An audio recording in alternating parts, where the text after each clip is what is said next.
नमस्कार दोस्तों, मैं आपका होस्ट लोकेंद्र कुमार और स्वागत करता हूं आपका basic science series YouTube channel में। यहां पे हम बहुत सारी इंपॉर्टेंट बातें डिस्कस करते हैं और आज का टॉपिक है KVPY स्कॉलरशिप या KVPY स्कीम भी आप इसको कह सकते हैं। इसकी फुल फॉर्म है किशोर वैज्ञानिक प्रोत्साहन योजना। हम जानने की कोशिश करेंगे कि इस योजना में क्या क्या क्राइटेरियाज रहते हैं, कैसा इसका सिलेक्शन का प्रोसेस रहता है और कौन कौन सी ऐसी चीजें हैं जो ध्यान में रखनी है। आपको इस योजना से बहुत सारे फायदे हो सकते हैं अगर आप एक स्टूडेंट हैं और बेसिक साइंस में कुछ करना चाहते हैं।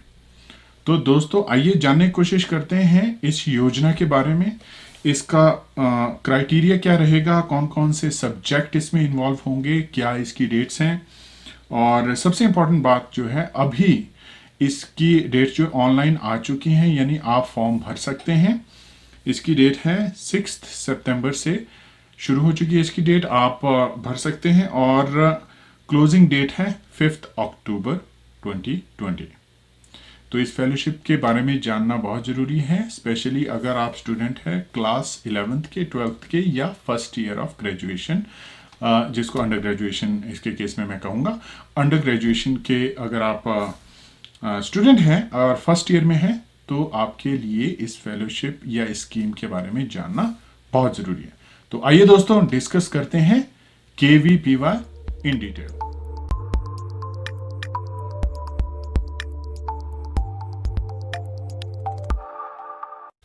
तो दोस्तों जैसे कि आपको पता ही है कि बहुत सारी वीडियोस मैं बना चुका हूं जिसमें मैं आपको अलग अलग फेलोशिप्स के बारे में बताता हूं, अलग अलग स्कॉलरशिप्स के बारे में बताता हूं। मैं इंस्पायर के बहुत सारे कंपोनेंट्स जो है कवर कर चुका हूं। उस एक कंपोनेंट जो कि SHE कंपोनेंट है, उसमें जो एलिजिबिलिटी क्राइटेरिया रहता है कि अगर आप KVPY फेलो हैं तो आप अप्लाई कर सकते हैं। कहने का मतलब ये है कि अगर आपके पास एक फेलोशिप है, एक इंपॉर्टेंट फेलोशिप है आपके पास, तो आप दूसरी फेलोशिप्स के लिए एलिजिबल हो जाते हैं। तो कोशिश कीजिए दोस्तों हाई मार्क्स जो है स्कोर करने की अपने एग्जाम्स में। ये एक क्राइटेरिया रहता है। दूसरा जो है फेलोशिप्स को भी आप, स्कॉलरशिप्स को भी आप टारगेट करते रहिए। तो आइए दोस्तों जानने की कोशिश करते हैं कि KVPY में क्या क्या कंपोनेंट्स हैं। तो पहला जो इसमें है कि ये जो फेलोशिप या स्कॉलरशिप जिसको हम कहेंगे, ये बनाई गई थी कि बेसिक साइंस को जो है स्ट्रेंथन करना है। यानी कि जो रिसर्च हो रही है इंडिया में, रिसर्च हो रही है बेसिक साइंसेस की जो रिसर्च है उसको अपलिफ्ट करना है, उसमें टैलेंट को अट्रैक्ट करना है। जो स्टूडेंट्स हैं, जो बहुत ब्रिलियंट स्टूडेंट हैं, हाईली मोटिवेटेड स्टूडेंट हैं, उनको अट्रैक्ट करना है, वो बेसिक साइंस की तरफ चैनलाइज हो जाए। तो department of science and technology, government of India इसको सपोर्ट करता है इस प्रोग्राम को। और इसमें कोशिश ये है कि जो एक्सेप्शनली मोटिवेटेड स्टूडेंट हैं, ब्रिलियंट स्टूडेंट हैं, उनको जो हैं वो इस तरफ बेसिक साइंस की तरफ जो है अट्रैक्ट करना है, जो कि मैं आपको ऑलरेडी बता चुका हूं। अब आती है आपकी सिलेक्शन ऑफ स्टूडेंट्स। तो मैंने आपको बताया था कि क्लास 11 से लेके first year of under graduation की जो स्टूडेंट हैं, यानी जो BSc कर रहे हैं, BS में हैं, BSc स्टैटिस्टिक मैथमेटिक्स या BSc MSc इंटीग्रेटेड कोर्सेज में हैं, फर्स्ट ईयर तक के स्टूडेंट, वो इसमें एलिजिबल हैं इसके अप्लाई करने के लिए। वो स्टूडेंट जो हैं इसमें अप्लाई कर सकते हैं। अब अगर सब्जेक्ट की बात करूं मैं, तो इसमें बेसिक साइंसेस के सब्जेक्ट्स जो हैं वो इम्पॉर्टेंट होते हैं। इसमें अगर आप अंडर ग्रेजुएशन कर रहे हैं तो आप एलिजिबल हैं, या करना चाहते हैं तो आपकी एलिजिबिलिटी इसमें हो जाती है। तो वो सब्जेक्ट कौन कौन से हैं? मैथमेटिक्स, फिजिक्स, केमिस्ट्री और बायोलॉजी। अब बायोलॉजी और दूसरे जो बेसिक साइंसेस के सब्जेक्ट हैं वो बहुत सारे हो जाते हैं। मैं यहाँ पे आपको थोड़े से सब्जेक्ट के बारे में बताऊंगा और आप जो हैं इसकी नोटिफिकेशन में चेक कर सकते हैं कि कौन कौन से सब्जेक्ट्स जो हैं वो आते हैं।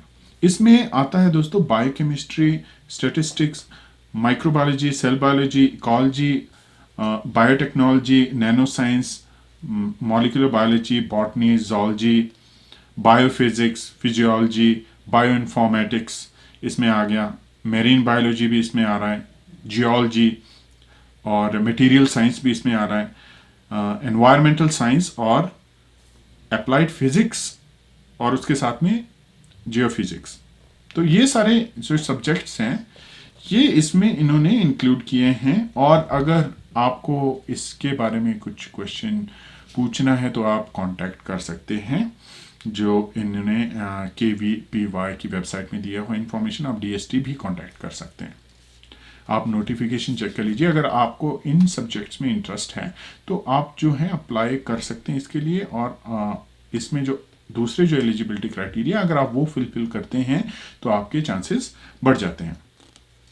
अब इसमें प्रोसेस क्या रहता है कि आप जो है ऑनलाइन रजिस्टर करेंगे और इनकी जो कमेटीज हैं, ग्रुप बने हुए हैं जो सिलेक्ट करते हैं स्टूडेंट्स को, वो क्या करेंगे आपके लिए एक एप्टीट्यूड टेस्ट होगा। इसमें सबसे पहले एक टेस्ट आपको क्लियर करना होगा और उसके बाद आपको इंटरव्यू जो है इस पर्टिकुलर फेलोशिप के लिए देना होगा। तो आपके एप्टीट्यूड में जो मार्क्स हैं, जो टेस्ट में जो आपके मार्क्स होंगे वो इंटरव्यू के मार्क्स के साथ जो है टोटल वो इवेलुएट होंगे। उनका जो है दोनों चीज़ों का जो है स्कोर वो कंसिडर किया जाएगा और फिर आपकी सिलेक्शन इसमें होगी। और ये फेलोशिप कब तक दी जाएगी? ये फेलोशिप दी जाएगी प्री PhD तक, यानी जब आप मास्टर्स के स्टूडेंट होते हैं तब तक आपको ये फेलोशिप मिलती रहेगी। और अमाउंट की अगर हम बात करें तो अमाउंट है 5,000 रुपये पर मंथ इसमें दिए जाएंगे और कंटीजेंसी दी जाएगी 20,000 रुपये हर साल, जिसमें आप जो है बहुत सारी चीज़ें ले सकते हैं। अगर आप प्रोजेक्ट करना चाहते हैं या कोई ट्रेनिंग करना चाहते हैं, उसके केस में आपने सामान लेना है या कोई केमिकल लेना है, तो आप जो है ये चीज़ें इस पर्टिकुलर कंटीजेंसी के थ्रू पे कर सकते हैं। और जब आप MSc में हो जाएंगे तो यहाँ ये इम्पॉर्टेंट है बात कि जब आप फर्स्ट ईयर होंगे, जब आप first year under graduate student होंगे और थर्ड ईयर तक आपको 5,000 रुपये पर मंथ दी जाएगी। कंटीजेंसी होगी 20,000 रुपये। और MSc में जब आप हो जाएंगे तो 7,000 रुपये और 28,000 रुपये की आपको ईयरली कंटीजेंसी दी जाएगी। तो इम्पॉर्टेंट बात यहाँ पे ये है कि दोस्तों ये फेलोशिप्स रिवाइज होती रहती हैं और इसका अमाउंट जो है इंक्रीज होता रहता है। इसके केस में मैं देख रहा हूँ कि थोड़ा सा कम लग रहा है मुझे अमाउंट, तो गवर्नमेंट ऑफ इंडिया अगर इस चीज़ को कंसीडर करे और इसका थोड़ा सा अमाउंट बढ़ा दे स्टूडेंट को, इससे जो है काफ़ी फ़ायदा हो सकता है। अब इम्पॉर्टेंट है अगर आपको ये फेलोशिप जो है मिलती रहे, आप चाहते हैं कि ये फेलोशिप मिलती रहे, तो आपको हर सब्जेक्ट में हर क्लास में अच्छी परफॉर्मेंस देनी होगी। आपको जो है एटलीस्ट 60% या उससे ज़्यादा के मार्क्स जो हैं वो हर क्लास में लेने होंगे। हर क्लास कहने का मतलब फर्स्ट ईयर में है, सेकंड ईयर में, थर्ड ईयर में है, एटलीस्ट जो है आपकी परफॉर्मेंस अच्छी होनी चाहिए, कंसिस्टेंट होनी चाहिए। अगर आपकी परफॉर्मेंस डाउन जा रही है तो ये चांसेस है कि फेलोशिप डिसकंटिन्यू भी कर सकते हैं। तो ये चीज़ें आपने ध्यान में रखनी है कि ऐसा नहीं कि आपको फेलोशिप मिल गई और आप जो हैं थोड़े डाइवर्ट हो गए, आप पढ़ाई की तरफ ध्यान नहीं दे रहे। आपको अपनी पढ़ाई की तरफ ध्यान देना है, आपको अच्छा जो है स्कोर करना है, साथ साथ में रिसर्च में भी आपने फोकस करना है। उसमें मैं बताऊंगा आपको कि उन्होंने क्या कंपोनेंट ऐड किया है। तो इन्होंने इंपॉर्टेंट कंपोनेंट ऐड किया है कि पार्टिसिपेशन इन समर कैंप्स। जो कैंप्स होते हैं उनमें आपकी एक्टिव पार्टिसिपेशन होनी चाहिए और एक अच्छा जो है आपका स्कोर होना चाहिए, परफॉर्मेंस आपकी उस समर कैंप में अच्छी होनी चाहिए। दूसरा, हर साल आपको एक समर प्रोजेक्ट भी करना है। तो आपको एक तरह से मोटिवेट किया जाएगा कि आपको थ्योरेटिकल नॉलेज यानी सब्जेक्ट का नॉलेज भी हो और साथ ही साथ रिसर्च का नॉलेज भी हो। तो ये दोनों चीज़ें जो है इंपॉर्टेंट रहती है आपके ओवरऑल ग्रोथ के लिए। अगर आप फ्यूचर में साइंटिस्ट बनना चाहते हैं, रिसर्च करना चाहते हैं, तो आपका जो है सब्जेक्ट मैटर में भी आपकी अच्छी पकड़ होनी चाहिए और टेक्निक्स में भी होनी चाहिए अच्छी, और कम्युनिकेशन और दूसरे जो ओवरऑल सारी स्किल्स होती हैं वो सारी जो है आप में होनी चाहिए। तो ओवरऑल आपकी ग्रोथ के लिए ये चीज़ें इन्होंने मेंशन की हुई है यहाँ पे। और एक और बात, बहुत इंपॉर्टेंट बात मैं कहना चाहूँगा कि आपको इसका एक आइडेंटिटी कार्ड दिया जाएगा। अगर आप सिलेक्ट हो जाते हैं तो आपके पास एक आइडेंटिटी कार्ड होगा, और उस आइडेंटिटी कार्ड से आप किसी भी लाइब्रेरी में जाके, जो कि गवर्नमेंट ओन लाइब्रेरीज होती हैं, वहाँ पे जाके आप जो है उसको यूज़ कर सकते हैं एज ए लाइब्रेरी कार्ड। तो आप बुक इशू कर सकते हैं, जो भी फैसिलिटी लाइब्रेरी में होंगी आपके लिए, तो वो आप एक्वायर कर सकते हैं।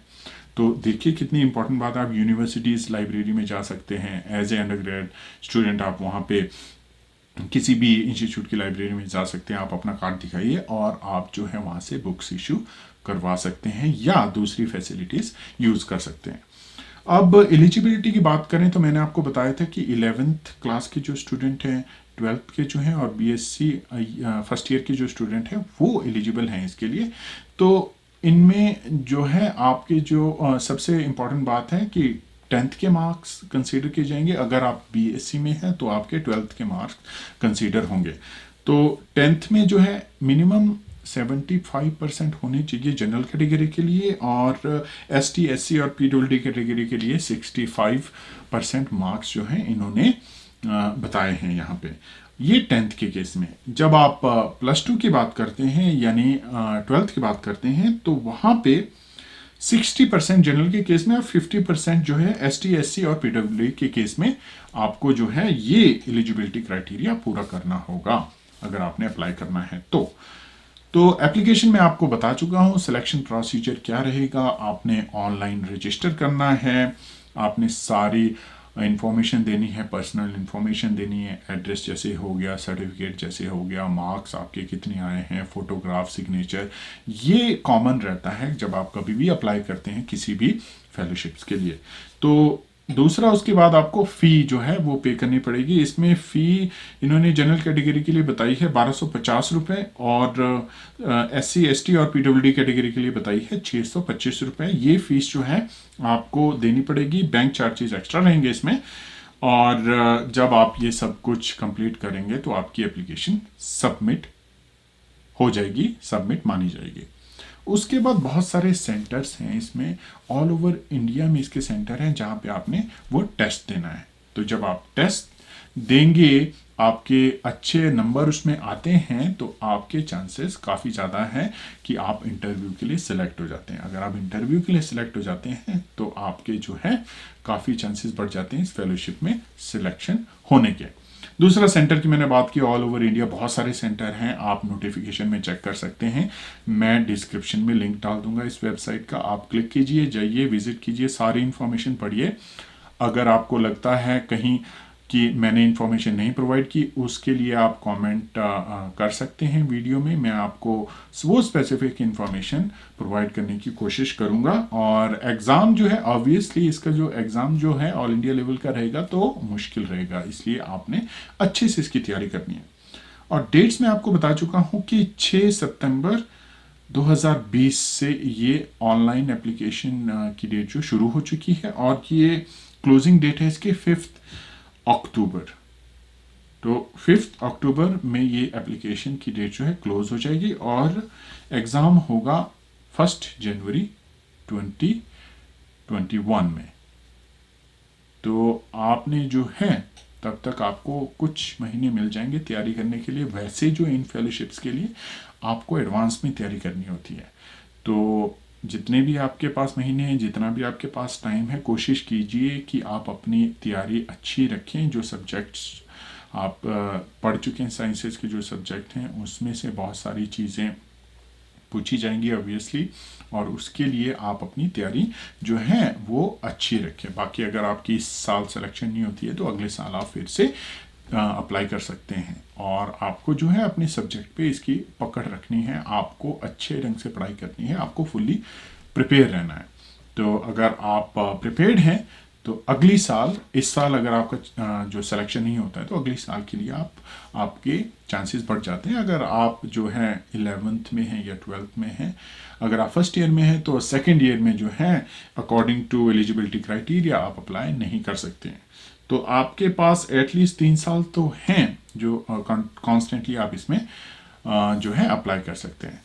तो दोस्तों, ये था ओवरऑल इस फेलोशिप के बारे में, इस स्कीम के बारे में, जो कि है किशोर वैज्ञानिक प्रोत्साहन योजना, यानी कि जो मोटिवेटेड यंग स्टूडेंट्स हैं उनको बेसिक साइंसेज की तरफ लेके जाना है, ये ओवरऑल ऑब्जेक्टिव है। तो आपका अगर इंटरेस्ट है बेसिक साइंसेज में काम करने का, बेसिक साइंसेज में रिसर्च करने का, तो ये एक बहुत बढ़िया अपॉर्चुनिटी मैं इसको कहूँगा यहाँ पे। और इसके लिए जो है मैं आपको बता चुका हूँ कि बहुत इम्पॉर्टेंट चीज़ें आपने ध्यान में रखनी है कि आपको जो है जो तैयारी अच्छे से करनी है, और आपके पास जो है एक प्लान होना चाहिए कि आपने किस एरिया में रिसर्च करनी है। आपको उस एरिया में थोड़ा सा इन्वॉल्व होना पड़ेगा बेसिक साइंसेस के उस पर्टिकुलर एरिया में, जो अब मैं आपको सब्जेक्ट्स जो है बता चुका हूँ। तो दोस्तों उम्मीद है कि इस वीडियो से आपको अच्छी इन्फॉर्मेशन मिली होगी। इस वीडियो में आपको जो इन्फॉर्मेशन मिली है उससे आपको अवेयरनेस आई होगी कि ऐसी ऐसी फेलोशिप्स होती हैं जिनमें हमें अप्लाई करना चाहिए। अगर आपको ये फेलोशिप मिल जाती है तो एक तरह का ये डिस्टिंक्शन मार्क हो जाता है आपकी सीवी के लिए, आपकी प्रोफाइल के लिए, और ज़िंदगी भर के लिए आपके पास ये एक इम्पॉर्टेंट अवार्ड की तरह आप इसको यूज़ कर सकते हैं। चाहे अगर आप किसी भी पोजीशन के लिए अप्लाई करें इन फ्यूचर, अगर आप फैकल्टी पोजीशन के लिए अप्लाई करना चाहते हैं तो ये चीज़ें बहुत मैटर करती हैं।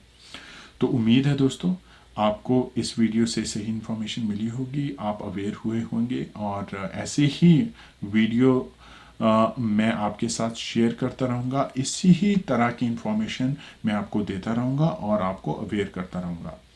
तो आप बने रहिए चैनल के साथ, सब्सक्राइब ज़रूर कीजिए ताकि जब भी मैं कोई वीडियो अपलोड करूं तो आपको इन्फॉर्मेशन इमीडिएटली मिल जाए। तो अब दीजिए मुझे इजाज़त दोस्तों, मैं मिलूंगा अगले वीडियो में जिसमें हम इसी तरह की इम्पोर्टेंट इन्फॉर्मेशन शेयर करेंगे। धन्यवाद दोस्तों।